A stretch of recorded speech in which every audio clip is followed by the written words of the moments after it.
Shauna is wonderful. She is with MJSA. MJSA and ANA are the two companies that have sponsored the seminar series over the last 3 days. So thank you to MJSA. And she is my editor extraordinaire. She makes me sound good. So if you ever read any of my articles, it's because she got her hands on it and is like, we're going to change this and this and this. So, so thank you to Shauna as well. So, and then this, like I said, this is my daughter, Kate. She's actually going to, she's kind of nervous about it, but I'm going to make her do some engraving today too. Kate is learning how to do engraving. She's been doing it since she was 15. And this fall, she is headed to Emporia State University, where they have a 4-year engraving program. And so she will be working with Lee Griffiths doing that. So she's going to get to do some more of her engraving chops today. Besides that, her lettering is beyond mine. She's incredible. Except for today with that machine. Well, so we actually have a couple of different things that we're going to talk about. First of all, I would like to know, how many of you guys have ever done engraving? Yeah. One of you. Did you do hand push? Okay. So there are 3 basic techniques of engraving. There's more, but 3 traditional ones. The first one is going to be hand push, and that's typically where you have kind of a long graver, and a lot of times they're curved because of the way that you hold it, and you literally just push it through the metal. All right, that one scares the crap out of me because you skitter off and that engraver goes right into engraver. You are the engraver, but that graver goes right through your hand. It does go through the engraver, so you have to be really careful.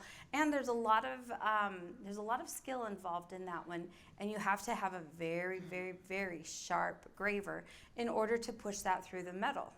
Okay, so that's one method. The next method is going to be hammer and chisel type of a thing. So you're still using the gravers, but now you're going to push and hammer it. All right, that one is beautiful and amazing, especially the people who do it. So you'll just see them kind of like maneuvering the little graver around as they hammer on the end of that. But then, of course, you've got the process of now how do you hold your work and get it to turn. So there's a lot more movement when you're doing a hammer and chisel versus either the hand push, or we start doing air assist or pneumatic engraving. Okay, now there's different types of machines, and we call them still air assist or pneumatic, even if it doesn't have air assist. So there are now electric gravers, graving machines that you can use. So Tira Mitchell has one that she has put out that's completely electric, so it does not have a compressor. We have on this one a compressor, and that is for the GRS machine. Now I also have another machine up here from AirDoX, okay, and they're going to be very different machines, very different feels. This one has its compressor built into it, but it's essentially like the same kind of a compressor you would find in a car.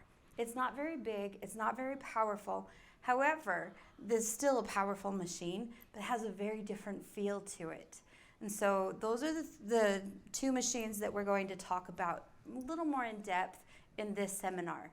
Now, when you start doing engraving, the most important thing that you can develop is your ability to sharpen your gravers. If your gravers are not sharpened properly, you're not going to be doing anything. If you've ever tried engraving, how many of you guys have actually ever tried it? And how many of you dug right into the metal and didn't go anywhere else? Okay, and it's the first thing that we all do. And everybody thinks, but my graver is sharp. I mean, yeah, you can cut yourself, you can do your thumbnail test, everything like that to check to see if your graver is sharp. However, if you do not have this little itty teeny tiny facet on it called a heel, then it will just dig straight into your metal and you'll never go anywhere. And so you have now this other dynamic that you have to, I guess, master in order for you to do your engraving. And at first, I found it quite confusing just because there's so many. Do I want a 60-degree graver, 50? Now I've got a 45-degree face. I've got a 15 heel, or do I have a 20 heel? Do I need to have a belly on that? Do I have a flat graver? Is it 110 or 120? Oh, but maybe it's 116. So all of these numbers are sitting out there and you're like, what is this? right? And it's not, companies have tried to create some tools to help you to figure out those geometries. The best one that I have used so far is going to be this system here from GRS. I'm going to move this guy a little bit. So this is the Graver Max. This is or Graver Hone, not the Graver Max. That's the Graver Max. This is a Graver Hone. And the Graver Hone allows you to have, you're going to put a disc on here that has like a diamond grit or something like that, some kind of an abrasive on this. And then what you're going to do is we're going to put this onto here, and now we can bring our graver and we can sharpen it. Now, along with this, GRS has created an Apex system. The Apex system allows us to come in and index, and they've got these little marks on here. And afterwards, you guys are welcome to come up and look at everything, see how it works and everything, and I'll be glad to go over it. The thing that's nice about the Apex system is that they have a set of little dies that are going to give us their templates, basically, okay? So I have one for 120 degrees, I have one for the 105, and I have a 90 degree, okay? Now, if you notice, I missed one. I skipped it. And this is the one that I use quite a bit, because this one I can figure out and put in my own geometries. And at first, I stick with these three because I'm like, what, all I have to do is follow your lines. But then once you get going in engraving, then you can start to be like, oh, well, I need my lines a little bit wider. So maybe I want to go not 120, but maybe a little bit larger. Let's do 130. Or maybe I need just slightly smaller than 120 and I need to do 160. And so then you have to just do just a little bit of math on that. So we take that 360, and if I want a 60 degree, so I'm going to take 60 away from 360, that leaves me 300, right? And then I'm going to divide that in half so that way then I figure out my two halves. And then I dial that in. I'm not going to go into that any further than that. I'll leave it higher level like that.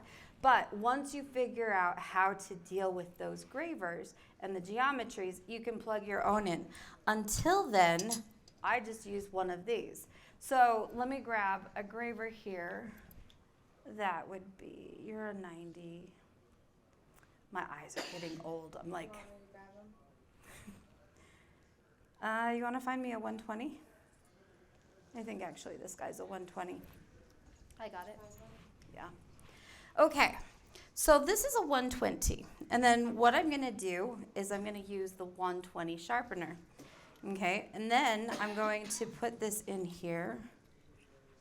So there's my graver into there, and I want to put this in so that it allows me now to rotate this around.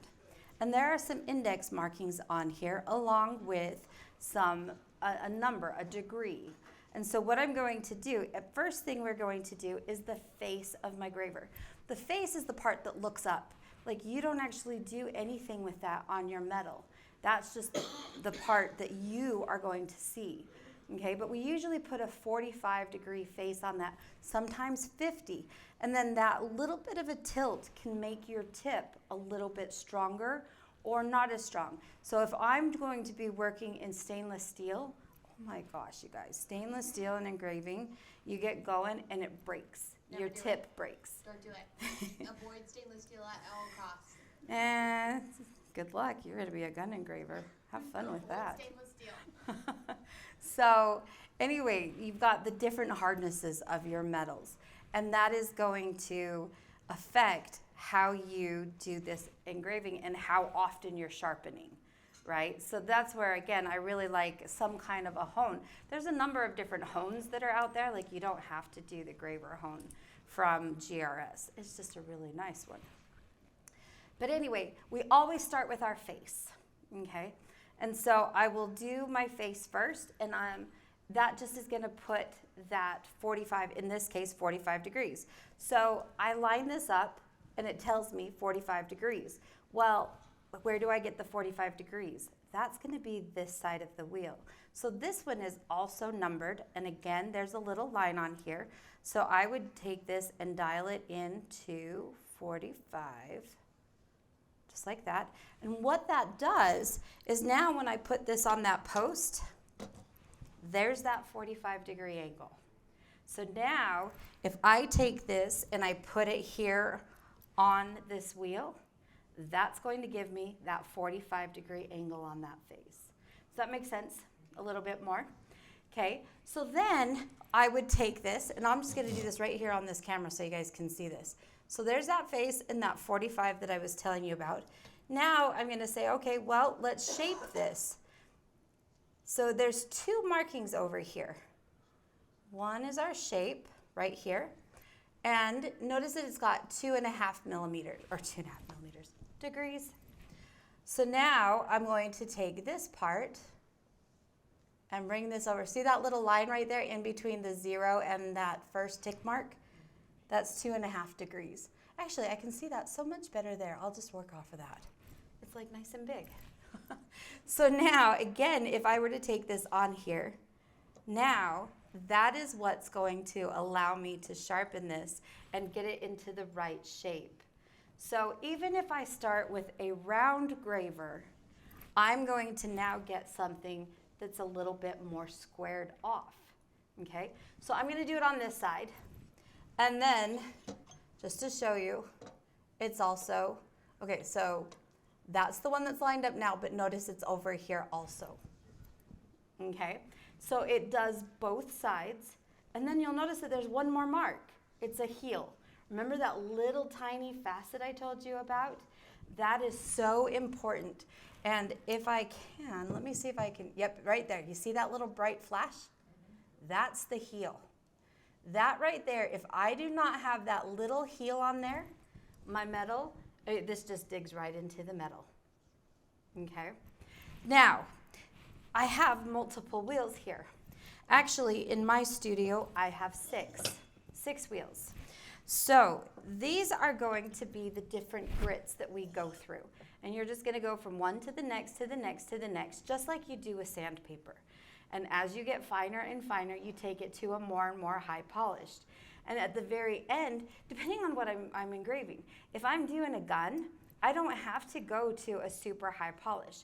So the wheel that I like to start with is called a gator, okay? And it's really gritty. And they call it a gator because it just goes right through it. Like this is a 260. That's the next coarsest. And I think the gator is like a 180 or something like that. It is really going, I do that if I'm starting off with a blank graver, like so it's a square stock or it's a piece of round, and then I really just want to get to that shape really fast. So it just grinds it down really fast. And then I start to work through my progress here. Then the next one that I don't have here at the very end of this is a ceramic wheel, or I have another one that is a cast iron steel. Okay, and those two wheels are going to put a super fine polish. If all I'm doing is gun engraving, I don't need that cast iron one. Okay, but if I'm going to be doing lettering and engraving on fine jewelry, then I want that super fine finish. And I want that cast iron one because that's going to put the highest polish I can on my piece. Okay, now with the ceramic and that cast iron, they are not impregnated with anything. And so I will do a little diamond powder or a spray that's been, it just is the same diamond powder. So I can either put a little bit on my finger and rub it onto my lap, or I can do the spray and just spray it on, and then I can do that final finish. And if I need it any finer, which you typically don't, you can do, anybody know what stropping is? Where you take a little bit of your diamond powder or something like that on a piece of leather and you just pull it. Just a couple of times, and it just puts a beautiful fine finish on that graver. Now again, if all I'm doing is gun engraving, I don't need that super high fine polish. But just like anytime, you guys fabricate your jewelry? Do you make jewelry? Okay, so if you use tools and I go to hammer, if there's a ding in my hammer and I go to hammer on my piece, that ding is going to transfer onto my metal, right? So it's going to be the same kind of a thing. And so if I want to have that nice fine finish, then my tool needs to have that nice fine finish to transfer on as I do that cutting. Does that make sense? Okay. Any questions on that? Like I said, this is the part right here. So many times I've had different people, tool makers, because I do a lot of tool testing, and so I do a lot of prototype testing and things like that for different companies. And so a lot of times people will come to me and they've come out with this little engraving adapter for a flex shaft, or they've come out with another engraving machine and they're like, oh, we're gonna send them sharp gravers and they're gonna be ready to go. And I'm like, well, how are these people going to sharpen that graver? Because you can buy this little graving adapter for $50, $60 now maybe. Maybe it's $80 now, I don't know. But you can buy it, right, for the flex shaft, and that's great because now you have that ability to do it. But they didn't think it through on the fact that you have to be able to sharpen that graver. They're like, oh, it's not a problem. We'll send them a sharpened graver. But remember I told you that little facet? You don't have that? You're not engraving anything. You're just digging and scratching. It's a mad mess, believe me, right? So that's part number one, is being able to sharpen this and get that proper geometry. Now, this is not inexpensive, and that's a hurdle, right? And so the other part of that hurdle is how do we get those graver geometries and do it so that it's affordable?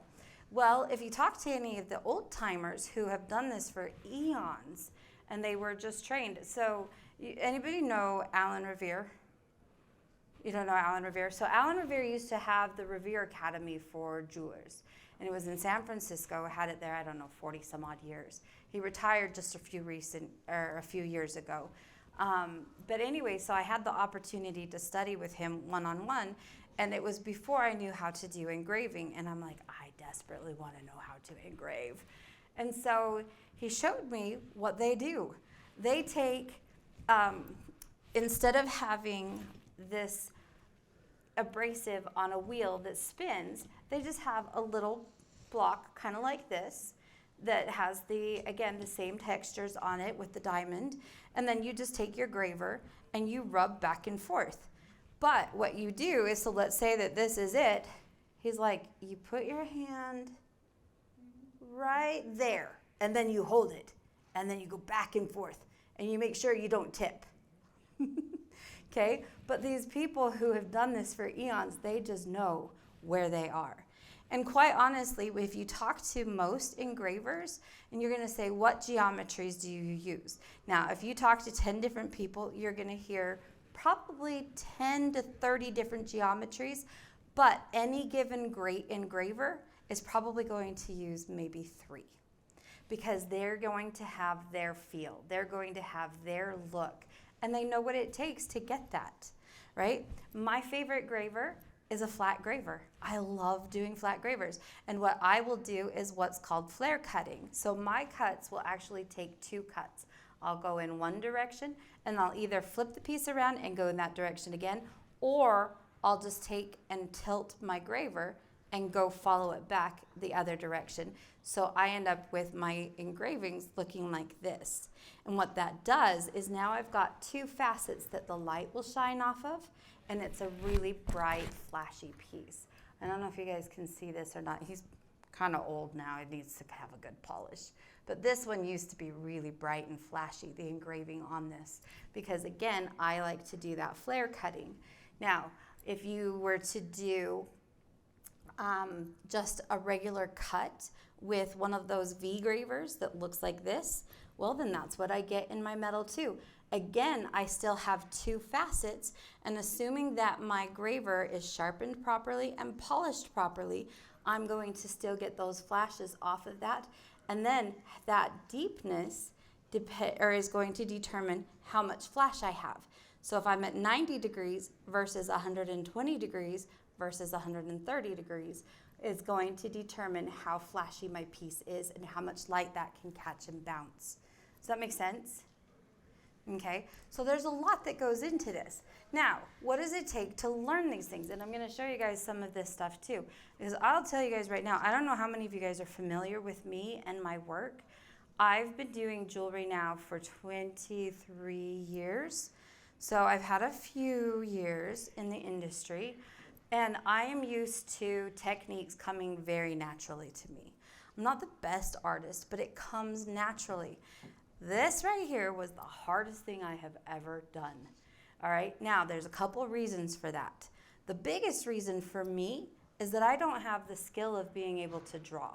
If you can have that skill, it's like I was a percussionist too, but I didn't play piano. I took piano when I was like in second and third grade, but I never stuck with it. And then in high school, I started playing percussion, and I was on the marimba and the xylophone and the vibes, which are laid out just like a piano.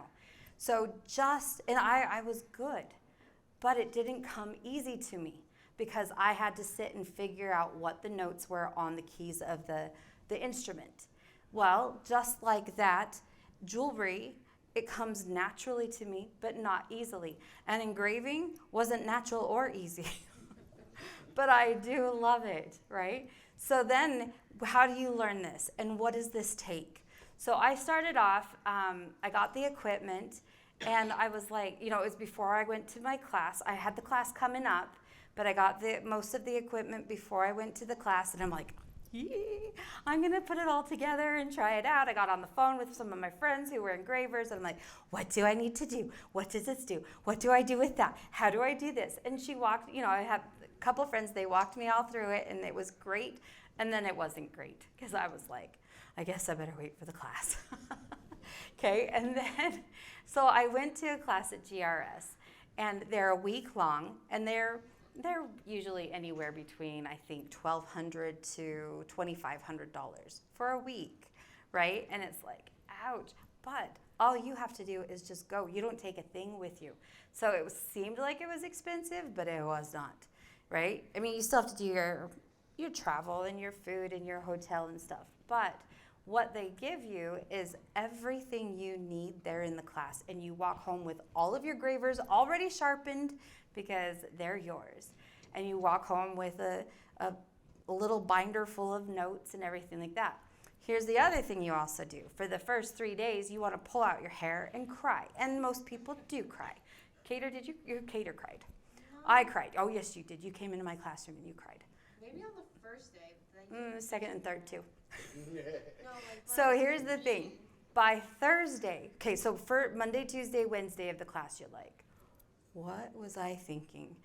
I'm terrible at this. I suck. I'm never going to get this. It's awful. All I have is scratches, and I skitter off, and I've got these juts and everything. We do what we call porpoising. You're up and down, right? And you don't have an even stroke on your piece, and it's porpoising. And so it takes a while to get this nice, smooth move, and it's all muscle memory. And so you do this for 8 hours, right, for 5 days. Your neck hurts, your back hurts, because I don't know about you guys. That was the first time I sat at a microscope for 8 hours, right? So it was, That's my weekend. it was long. Yeah, it was long. And so you kind of are like, whoa, Thursday and Friday, you're like, look what I made. And it's so exciting. So if you're going to do any kind of engravings, definitely find somebody to sit with you or that can kind of mentor you, or definitely take a class. And there's a number of people who do classes. GRS is a little, I was gonna say it's easy, but it's a 2-hour drive no matter which airport you fly into. There's a little bit of travel involved in that. But it's great because they have everything and you walk away. There are some other teachers that are out there that are really good, depending where you are in the country. If you guys want to know more about any of those, just let me know and I'll direct you to some different people that you can take classes from. Or that has, some of them have online training even. So definitely suggest getting a mentor or take a class. Right? And spend some time. That's the only way you can get good at engraving. I remember I had taken 2 engraving classes, and then I think it was 2020 or 2021. So of course the world was shut down, and Wes Griffith, who is in, Griffin, He is in Texas, in Katy, Texas. He was holding a workshop, and one of them was a gun engraving class, and I went and took that. And I got going in that class, and I was like, Wes, I'm a teacher. I'm so sorry. I should have never done this to you. I am not prepared for this. And he goes, no, you're in the little leagues, and you just went to like the World Series, but it's okay. We'll get you there. And it was like one of the biggest things. And one of the best things that he ever told me was engraving is not incremental. So it's not like you get better every day. He goes, it sucks, it sucks, it sucks, it sucks. It's great. And then it's okay, it's great. And you do these big jumps. And it's really interesting because you can be doing this 5 days, 10 days, and then all of the sudden, your body gets it. Because it's a body thing. It's all about the muscle memory, okay? So then, now let's talk about machines, because that makes a difference too. Now, there are some amazing engraving machines, and it's all in how much you want to spend. My engraving setup is about $15,000. Not everybody wants to spend $15,000, especially if it's something that you're just getting into. You don't know if you're going to like it. You don't know if that's the investment you want to make. So what can you do? So there are different things that you can do to piece a machine together or a setup. And what do you need for your setup? My eyes, believe it or not, I'm actually a lot older than you think I am. I'm not in my 30s, and I am in my late 40s, almost 50. All right, and my eyes are feeling that, okay? So I work with a microscope, and it's saving me completely, right? Especially when you set little stones. And even the microscopes, I'm like, I need a stronger microscope. You're doing little 0.5 millimeter stones, right? So yeah, but I need a microscope. Now, do you have to buy the A60 from Leica? No. There's Amscope. There's a couple of others that are out there that are going to be in the hundreds of dollars versus thousands of dollars. Okay, so you can do different types of microscope stands. That is also going to change your price, right? And it's like, how big is it? How stable is it? So there's a number of factors in there when it comes to looking at that part of the equipment. The next part of the equipment is going to be a ball vise. There is no such thing as a cheap ball vise. There's cheaply made ball vises, but even those are expensive, right? They're still going to run you upwards of, like on the low end, even a cheap one is going to still be like $90 to $100.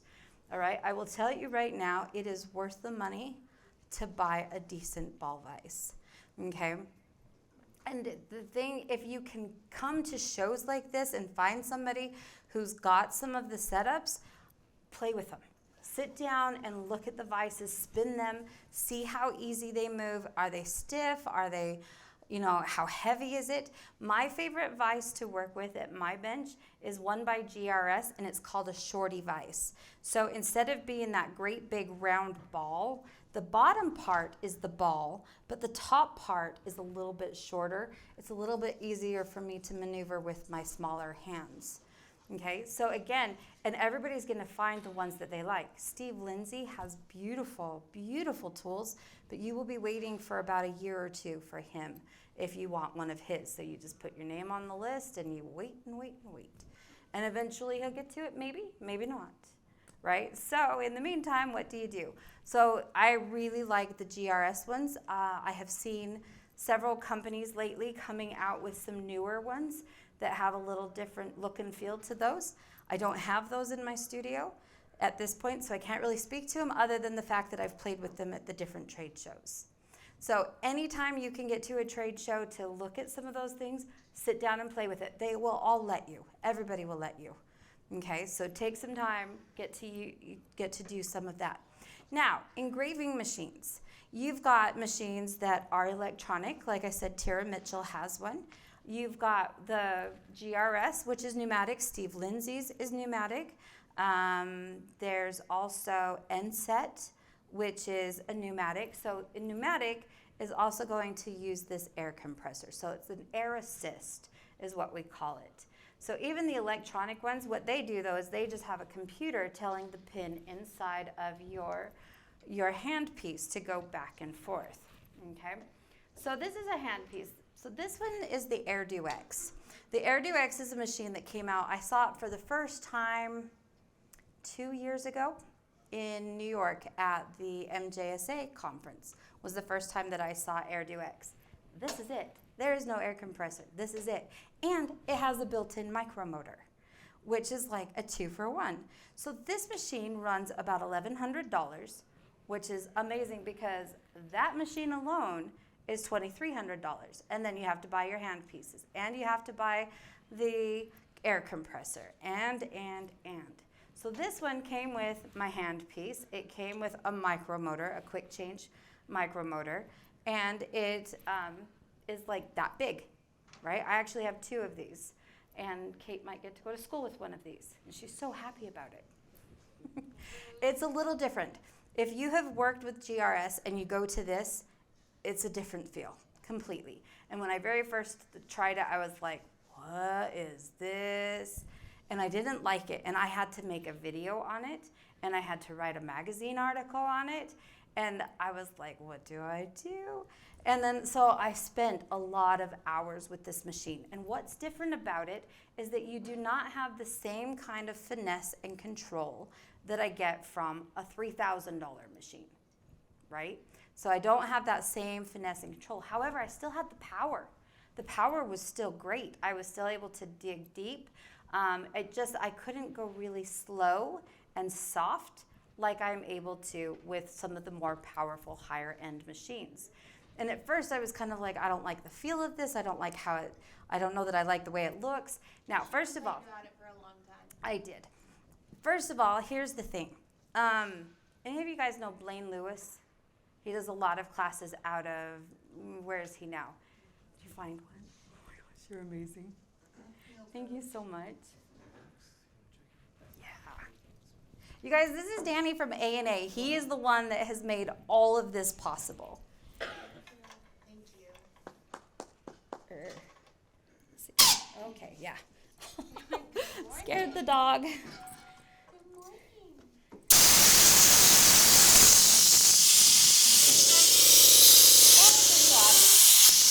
Okay, we'll take it off. It's just because the hose isn't hooked onto it. That's the only reason. Because I have more parts. I think this is it, right? Hey, good training opportunity. Yeah, that was a good training opportunity. She didn't bark at it this I time. don't know, we might, oh, that might be better. Small. Yeah. Because this one's like the same size. Can you get that off? Yeah, that one works. Everybody awake? I'm She awake is. now. Poor dog. She's She like, was what was asleep." that? I know. All right, here we go. Last time, hopefully.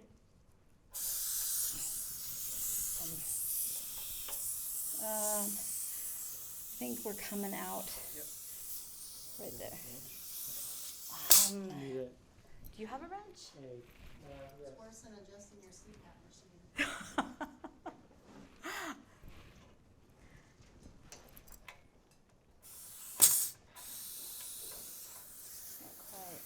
Not quite. I don't know. This is what y'all came to see, right? You have 2 of these? I have this. Yes. You rock, Danny.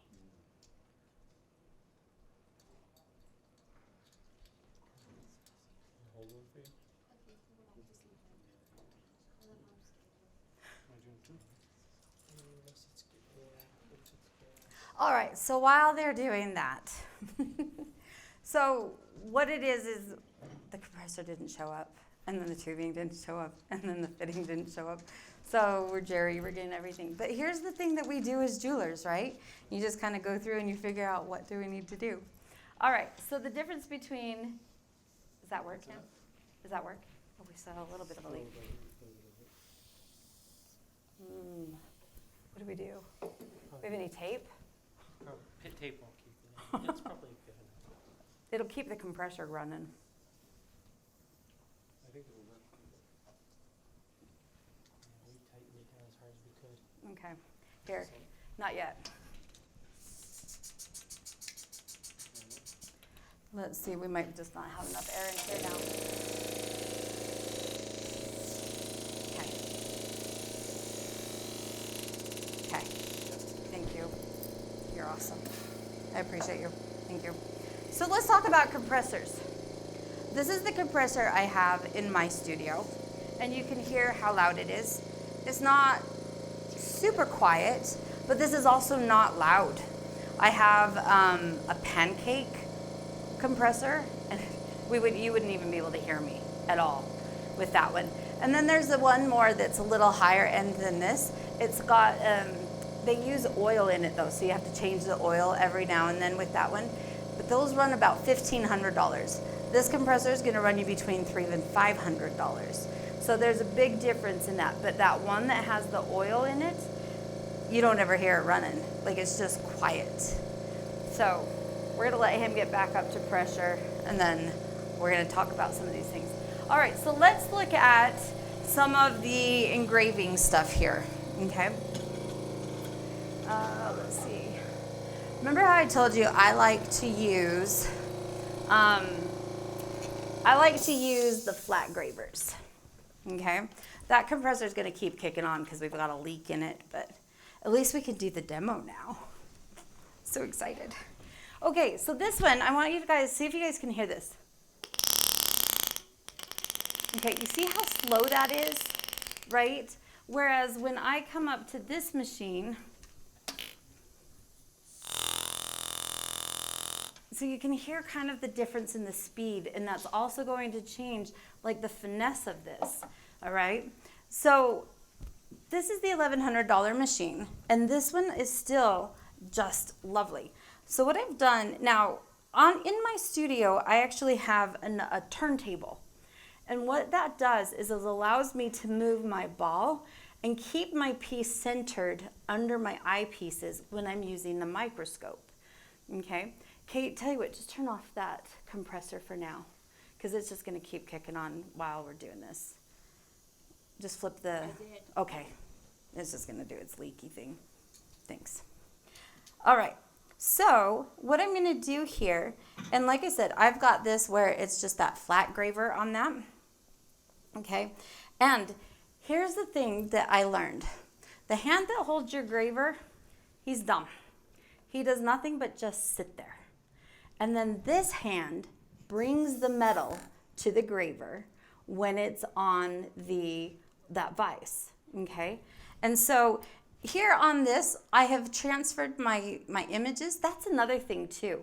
How do you transfer your images?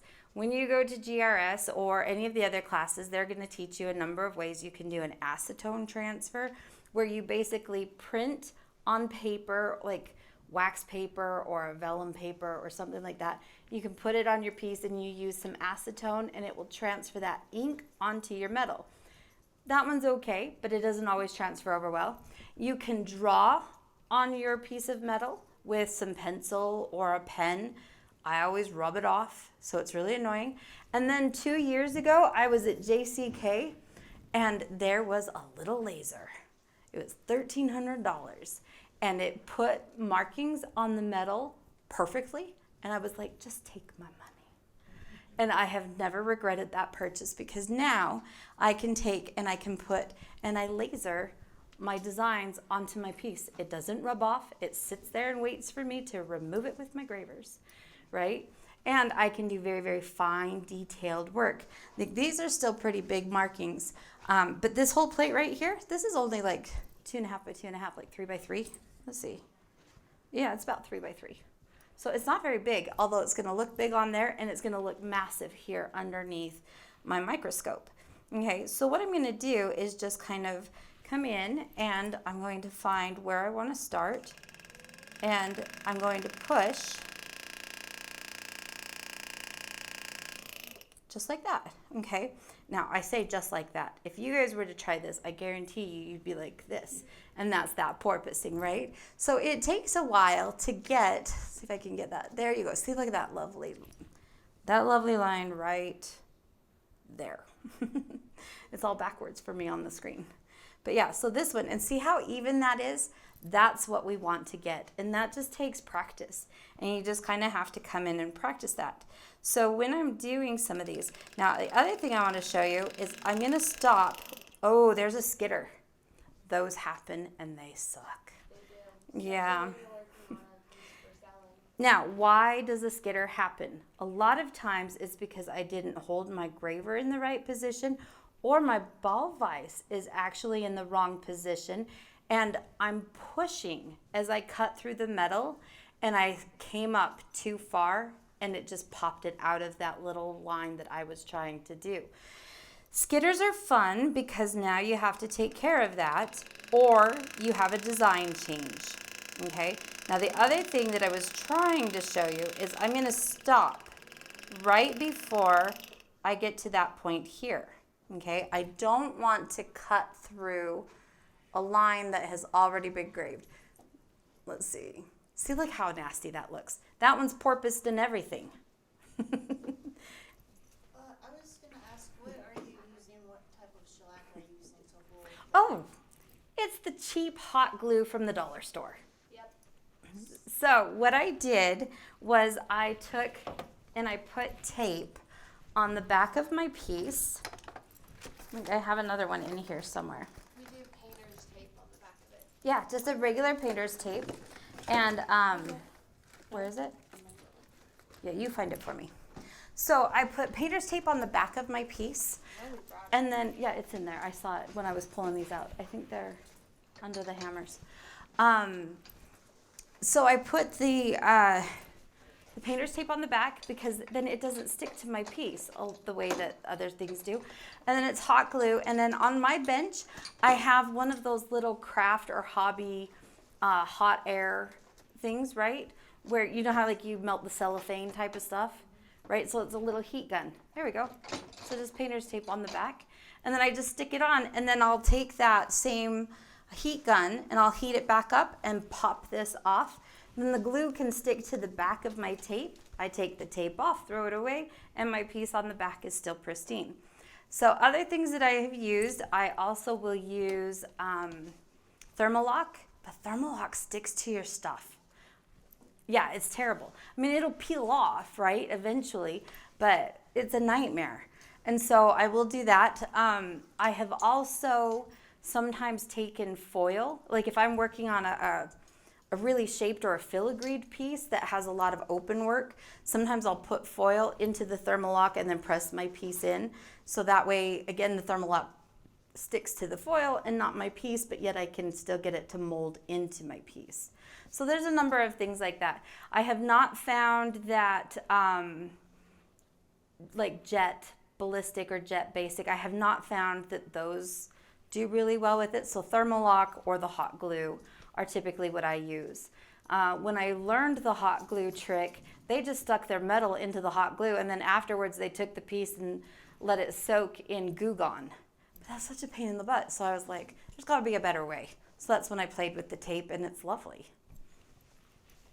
But there's a number of things that you can use for that, right? All right, so remember I told you that I like to do that bright cutting. So if I come in here, see how like I can tip my graver, right? So what I'll do is I will take my graver and see how my hand doesn't move, but my graver does, right? Well, actually the graver doesn't, the ball does. So I can either come and now I can start back here on this side. Actually, I need to magnify a little more. Remember that blindness I was telling you about? Oh, that's lovely. What's that? No, you're good. Let me take her out. All right, so then I can come back in here and tip it the opposite direction.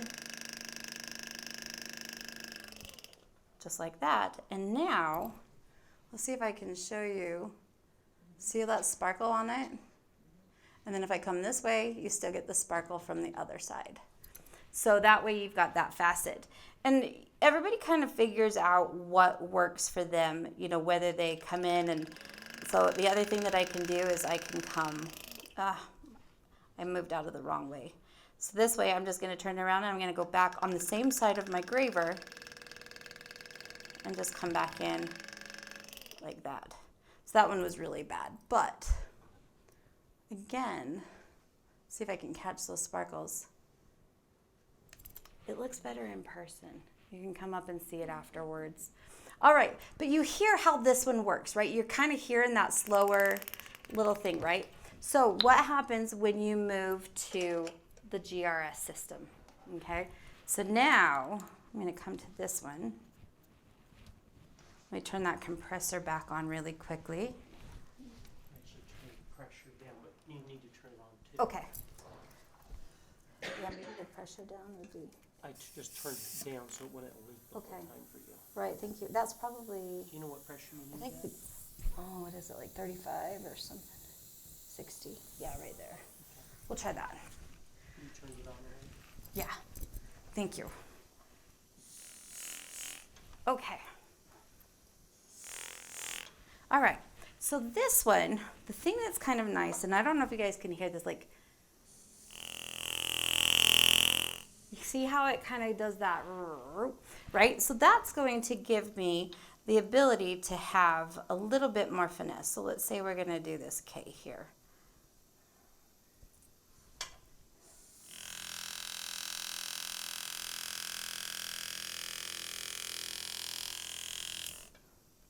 All right, that was not very good, but that was a lot more power than I expected. All right, so then if I want to come back again on that, actually I'm going to come this way.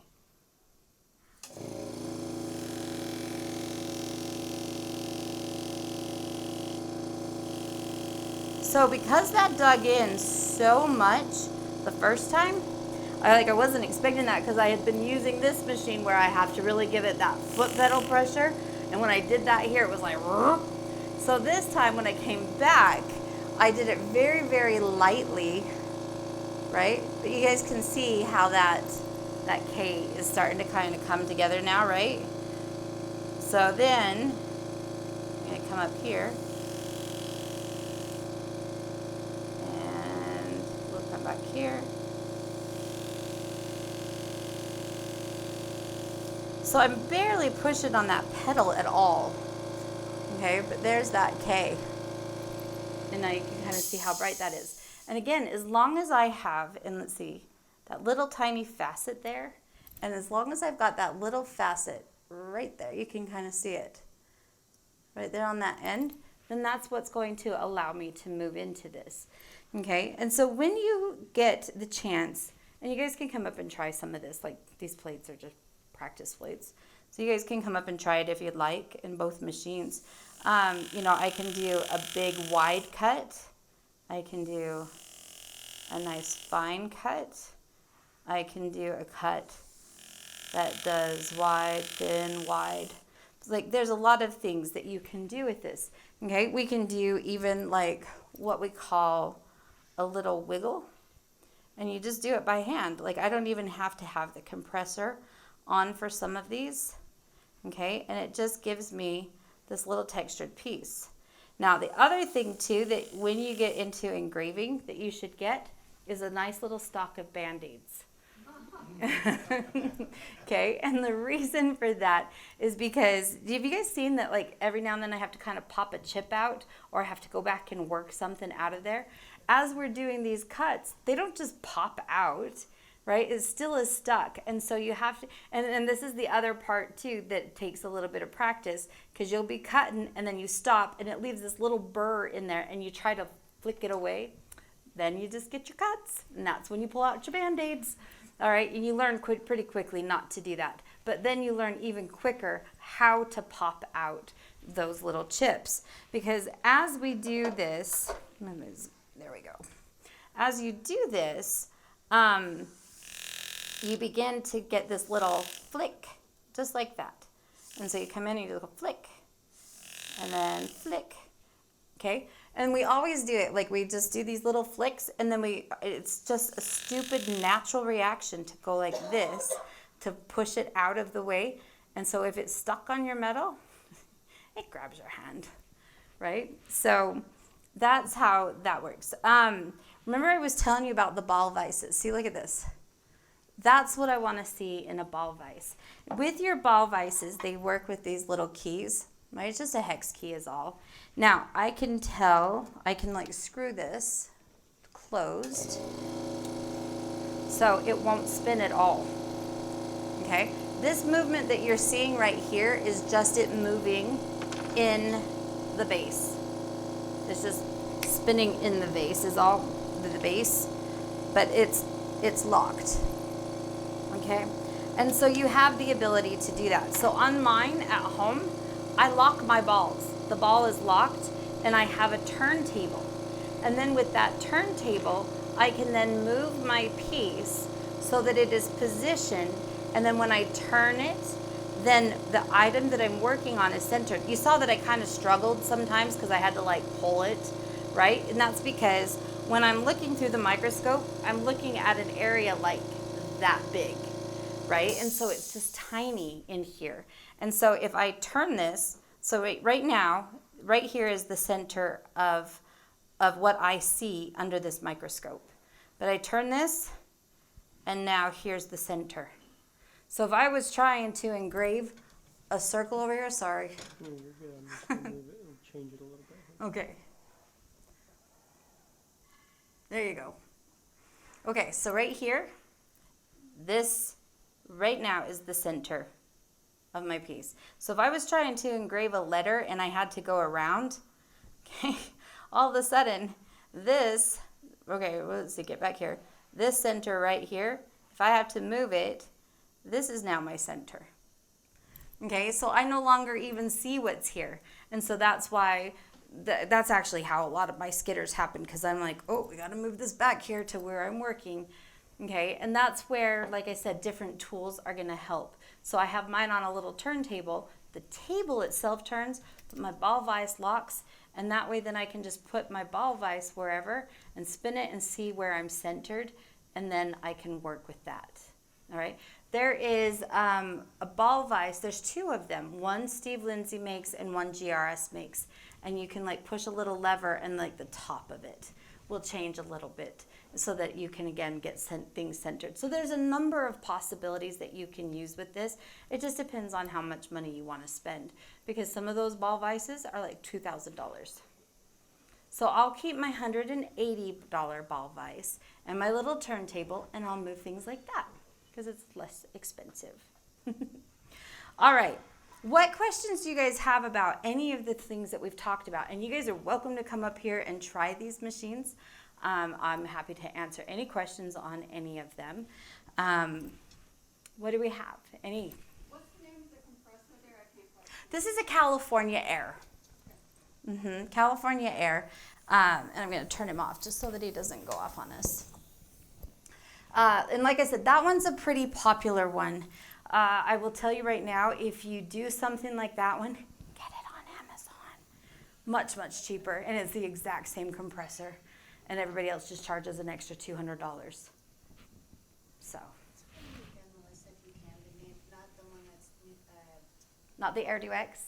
yes, that's the one. It was called Air X. So would you recommend that to somebody that's not going to focus on engraving but wants to just do some partial engraving? You know what? I would, absolutely. I did not love that machine.